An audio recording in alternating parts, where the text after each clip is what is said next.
Soy nacida y criada en esta ciudad de Sol y Cobre. Soy la segunda de 3 hermanos. En ese entonces yo tenía 9 años cuando ejecutaron a mi padre. ¿Ya? Él era oriundo de Vallenar. Por problemas económicos, su familia y sus hermanos tuvieron que trasladarse en el año 45 en busca de nuevos horizontes. Se trasladaron al norte, tomando como primer destino las oficinas salitreras de Pedro de Valdivia, viendo que la situación ahí lamentablemente era igual de precaria. En el año 46 retoman nuevamente viendo la posibilidad y llegan aquí a Calama, donde él reside parte de su vida laboral y social.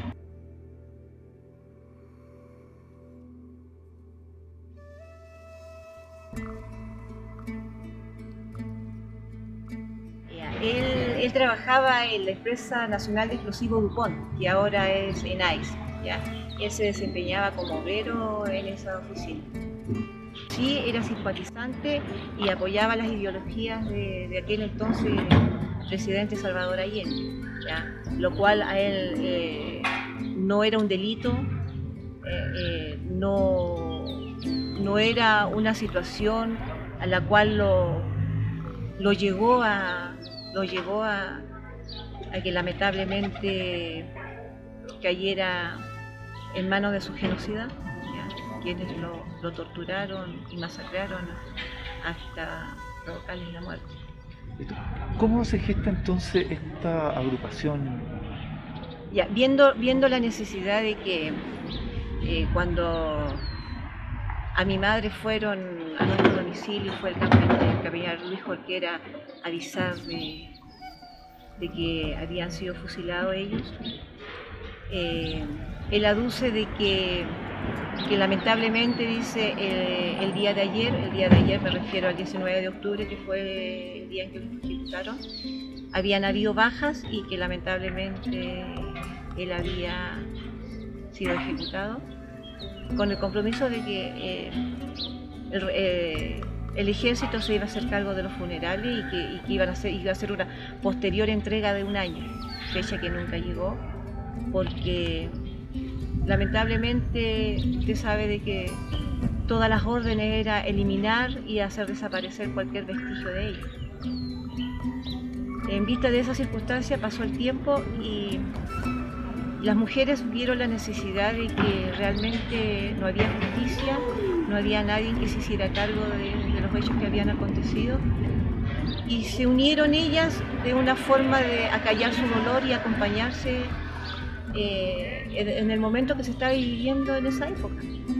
Y fue así que el grupo de viudas, hermanas, madres, se vieron la necesidad de formar algo que los apoyara, ¿ya?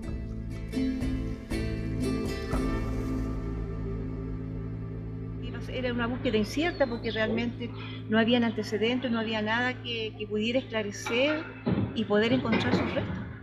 Porque lamentablemente se dijeron muchas cosas de que ellos se habían ido, que se habían trasladado del país, entonces era una cosa que al final de cuentas nadie y tampoco nadie se atrevía a hacer las consultas. Fue así como se organizó la agrupación de ejecutados y detenidos desaparecidos políticos. ¿Ya?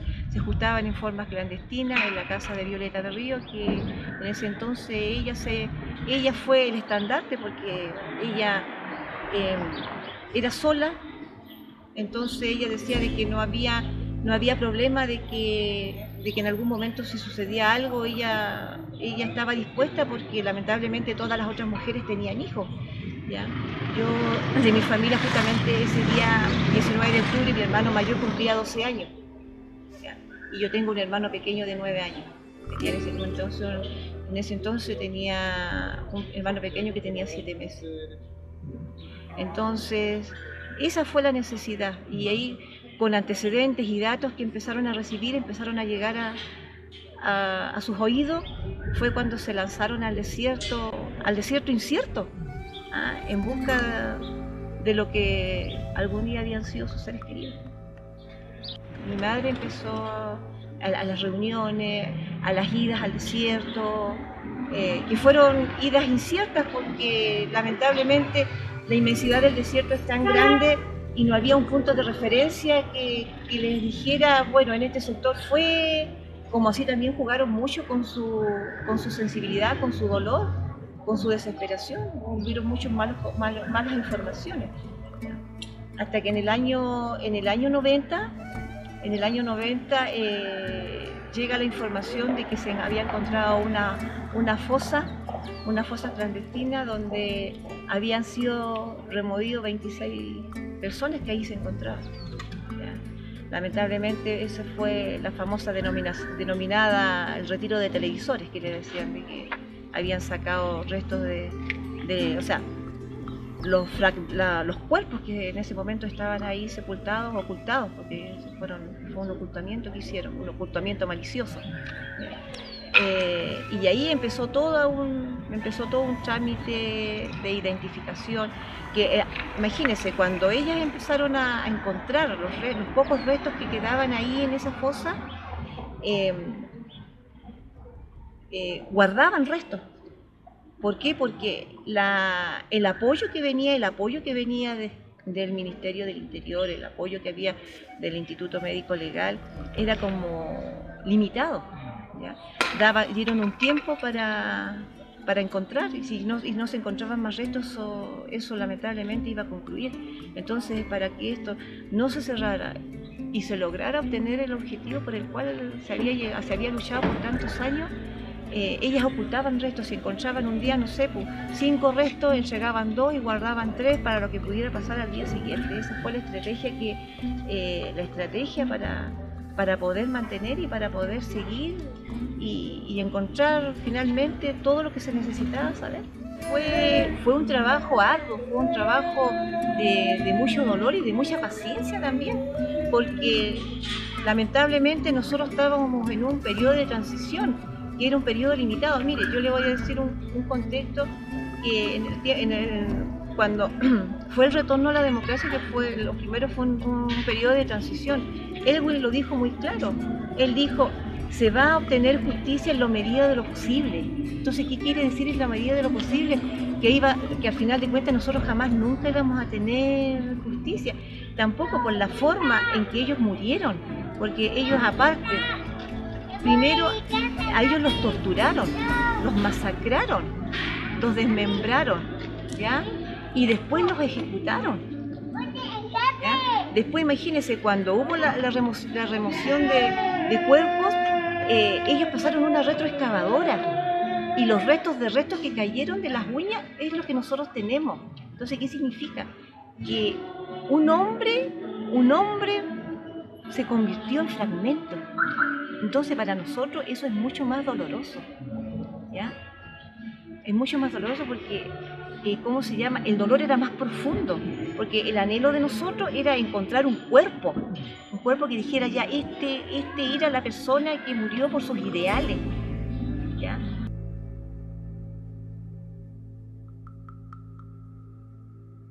El año 2010 mi padre llega identificado. 2010 llega identificado con la clavícula, con un rasgo de su clavícula izquierda. Bueno, para nosotros fue realmente impactante, porque de ver que nuestro padre, un hombre digno, útil a la sociedad, venía convertido en un fragmento. Eso fue muy doloroso. Nosotros esa vez en la entrega eran 2 personas las que venían. Venía él y venía Muñoz. En este momento no recuerdo, venía Agüir Muñoz, venía ¿cómo se llama? Identificado. Pero los 2 primeros con el 99,9% de identificación que eran realmente ellos. Se nos comunicó también que esa iba a ser la única pieza que nosotros íbamos a encontrar. Ahí también hubo un desconsuelo, o sea, y bueno, un desconsuelo comprendiendo también de que el esfuerzo había sido tanto que, bueno, algo de él teníamos nosotros. Imagínate, él volvió después de 37 años, ¿ya? 37 años que él tenía cuando fue ejecutado. Imagínate las coincidencias de la vida. Él después de 37 años se volvió a reencontrar con nosotros. ¿Ya? Ese fue un acto de mucho dolor y consuelo al mismo tiempo, ¿ya? Porque al final de cuentas él ya no iba a estar ahí, ya íbamos a tener un lugar donde ir a depositar una flor, ¿ya? Lamentablemente eso no fue así porque mi padre después llegó nuevamente identificado. Llegó nuevamente identificado el 2014, el 2016 y el 2017. Y eso también fue otro choque emocional y psicológico para nosotros, porque nosotros en total tenemos 10 fragmentos, primero uno, después tenemos 10 el 2014, el 2016 tenemos 3 y el 2017 tenemos 2 fragmentos. Y esos fragmentos fueron identificados de otros fragmentos que estaban identificados en 2014. Él estaba identificado en otros compañeros, ¿ya? Y eso también fue un dolor muy grande, tanto para nosotros como para la persona que tuvo que entregar ese pequeño resto óseo y quedaron sin nada. Entonces, ¿qué quiere decir esto? Que ellos jugaron con nosotros de una forma aberrante. ¿Ya?